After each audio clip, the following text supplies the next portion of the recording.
নমস্কাৰ প্ৰিয় বন্ধুসকল আমাৰ এই সৰু জীৱনৰ সৰু মনটোত বহুত ডাঙৰ ডাঙৰ চিন্তা আৱৰি থাকে। ঘৰ পৰিয়ালৰ চিন্তা, পুত্ৰ পৰিবাৰৰ চিন্তা, টকা পইচা চিন্তা, এনে অনেক চিন্তাই আমাৰ মনত অহৰ্নিশে ক্ৰিয়া কৰি থাকে। মোৰ ক্ষেত্ৰত এনে কিয় হ'ল, এতিয়া কি হ'ব, এনেবোৰ প্ৰশ্নই আমাক চিন্তা কৰিবলৈ বাধ্য কৰি দিয়ে। কিন্তু এটা কথা আমি মনত ৰখাটো উচিত, অধিক চিন্তাই আমাক মৃত্যুলৈ ঠেলি লৈ গৈ থাকিব পাৰে। আমি এটা কথা জনাটো উচিত, আমি এই সংসাৰলৈ অহাৰ আগতেও এই সংসাৰখন আছিল, আৰু যেতিয়া আমি এই সংসাৰৰ পৰা গুচি যাম তাৰ পাছতো এই সংসাৰখন থাকিব। অৰ্থাৎ আমি এই সংসাৰলৈ অহাৰ আগৰ আৰু আমি এই সংসাৰৰ পৰা গুচি যোৱা পাছৰ সময়খিনি আমাৰ নহয়। আমাৰ সময় সেইকণহে, যিকণ সময়ত আমি জীয়াই আছোঁ। আমি এই কম অমূল্য সময়কণ কি কৰোঁ? কেৱল মাত্ৰ চিন্তা কৰিয়ে পাৰ কৰি দিওঁ। বন্ধুসকল, বেছিকৈ কৰা চিন্তাই হ'ল আমাৰ দুখৰ কাৰণ। আমাৰ সমস্যাবোৰ কিয় আহিল, কেনেকৈ আহিল, এনেবোৰ কথা চিন্তা কৰিলে মনলৈ বেছি দুখহে আহে। এটা কথা আপোনালোকে লক্ষ্য কৰিছে নাই নাজানো, বেছিকৈ চিন্তা কৰিলে ৰাতি টোপনি নাহে। অধিক চিন্তা কৰা লোকসকল ৰাতি শুব নোৱাৰে। বেছিকৈ চিন্তা কৰা লোকসকল সদায় দুখতেই থাকে। তেওঁলোকৰ মনত কেতিয়াও আনন্দ দেখিবলৈ পোৱা নাযায়। তেনে লোকসকল সদায় এটা ভয়তেই জীয়াই থাকে। জীৱনত কিবা বেয়া হোৱা ভয়, কিবা হেৰুৱা ভয়, সম্বন্ধ ভগা ভয়, পঢ়াৰ ক্ষেত্ৰত ভয়, কোনোবাই এৰি যোৱা ভয়, এনেবোৰ ভয়ে সদায় মনত খুন্দিয়াই থাকে। কিন্তু আমি যিবোৰ কথা চিন্তা কৰি থাকোঁ সেইবোৰ বাৰু আমাৰ জীৱনত বাস্তৱত কেতিয়াবা হয়নে? সেইবোৰ আমাৰ জীৱনত ঘটা নিশ্চয়তা একেবাৰে নাথাকে। যিবোৰ ঘটনা বা যিবোৰ কথা আমাৰ জীৱনত ঘটা কোনো নিশ্চয়তাই নাই, তেনেবোৰ কথা চিন্তা কৰি আমি আমাৰ মনটো বেমাৰী কৰি লওঁ। মোৰ মতে সফল ব্যক্তি সেইসকলহে যিসকলে চিন্তা ভাৱনাৰ পৰা মুক্ত হৈ জীৱন যাপন কৰিছে। অধিক চিন্তা কৰিলে মানুহ অলপতে ভাগৰুৱা হৈ পৰে। সেইসকলৰ শৰীৰ আৰু মূৰ বিষাবলৈ আৰম্ভ কৰে। এনে অৱস্থা এইকাৰণেই হয়, মানুহৰ শৰীৰ মানুহৰ মনতকৈ পিছত গতি কৰে। সেয়ে মানুহৰ মন যেতিয়া ভাগৰুৱা হৈ পৰে, শৰীৰ আপোনা আপুনি ভাগৰুৱা হৈ পৰে।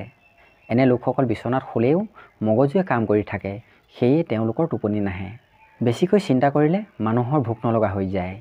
বেছিকৈ চিন্তা কৰা লোকসকলে সকলো কথা গভীৰভাৱে লয়, সেয়ে তেওঁলোকৰ মন অলপতে অশান্ত হৈ পৰে। আমি সকলোৱে ভাবোঁ এইটো একেবাৰে সাধাৰণ কথা, মানুহৰ মনলৈ চিন্তা ভাৱনা আহিবই। কিন্তু এইটো একেবাৰে সাধাৰণ কথা নহয়। অধিক চিন্তাই মানুহক মৃত্যু পৰ্যন্ত ঘটাব পাৰে। অধিক চিন্তা কৰাটো এটা সাধাৰণ কথা নহয় বুলি যিদিনাই ধৰি ল'ব, সেইদিনাৰ পৰাই আপুনি চিন্তা ভাৱনাৰ পৰা মুক্ত হ'ব পাৰিব। আপুনি অধিক চিন্তা কৰে নেকি? আৰু অধিক চিন্তাৰ পৰা আপুনি বাচিব বিচাৰে নেকি? যদি আপুনি অধিক চিন্তাৰ পৰা মুক্ত হ'ব বিচাৰে, তেনেহ'লে এই 5টা কথা আপুনি মনত ৰাখক। প্ৰথমতে আপুনি নিগেটিভ বিচাৰ, নিগেটিভ কথাৰ পৰা আঁতৰি থাকক। কিছুমান কথা শুনাটো একেবাৰে সাধাৰণ কথা, কিন্তু যেতিয়া সেই কথাই মগজুত ক্ৰিয়া কৰে তেতিয়া তাৰ পৰা ওলাই অহাটো কঠিন হৈ পৰে। সেই নিগেটিভ কথাৰ পৰা নিজকে আঁতৰত ৰাখিবলৈ চেষ্টা কৰক। দ্বিতীয়তে, যিটো কাম কৰিবলৈ আপুনি ভয় কৰি আছে সেই কামটো কৰি পেলাওক। কিয়নো আপুনি ভয়ৰ কাৰণে যদি কামটো নকৰাকৈ পেলাই থৈছে, সেই ভয়ে লাহে লাহে আপোনাৰ জীৱনত বেয়া প্ৰভাৱ পেলাব। ভয় কৰাটো বেয়া কথা নহয়, কিন্তু ভয়ৰ কাৰণে একো নকৰাকৈ থকাটোহে বেয়া কথা।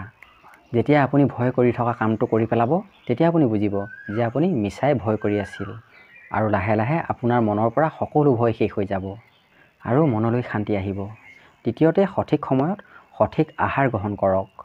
শ্ৰীমদ ভাগৱত গীতাত ভগৱান শ্ৰীকৃষ্ণই কৈছে, অধিক আহাৰ গ্ৰহণ কৰা সকল সুখত থাকিব নোৱাৰে, আৰু কমকৈ আহাৰ গ্ৰহণ কৰা সকলেও সুখত থাকিব নোৱাৰে। কিয়নো অন্নই মানুহৰ মনত ক্ৰিয়া কৰে। যি খাদ্য আপুনি হজম কৰিব পাৰে সেই খাদ্য গ্ৰহণ কৰক। যি খাদ্য আপোনাৰ মনে বিচাৰে সেই খাদ্য কেতিয়াও গ্ৰহণ নকৰিব, কিয়নো খাদ্যই মানুহৰ মনত প্ৰভাৱ পেলায়। সেয়ে মনত যদি শান্তি বিচাৰে, তেনেহ'লে শৰীৰে হজম কৰিব পৰা খাদ্য গ্ৰহণ কৰক। চতুৰ্থ কথাটো হ'ল, ৰাতি সোনকালে শুৱক আৰু ৰাতিপুৱা সোনকালে উঠক। ডক্তৰসকলেও কয়, যিসকলে ৰাতি সোনকালে শুৱে আৰু ৰাতিপুৱা সোনকালে উঠে, সেইসকলৰ 70% বেমাৰ নিজেই ভাল হৈ যায়। ৰাতি যদি সোনকালে শুৱে আৰু ৰাতিপুৱা যদি সোনকালে উঠে, তাৰ প্ৰভাৱ শৰীৰ আৰু মনত পৰিব, আৰু মনত শান্তি অনুভৱ কৰিব। পঞ্চম কথাটো হ'ল, প্ৰত্যেক দিনাই অলপ সময় ভগৱানক ধ্যান কৰক। সদায় যদি অলপ সময় ভগৱানক ধ্যান কৰে, তেনেহ'লে অশান্ত মন শান্ত হৈ পৰিব। এই কথাটো যদি আপুনি জীৱনৰ সংগী কৰি লয়, তেনেহ'লে সদায় আপুনি শান্তিত থাকিব পাৰিব।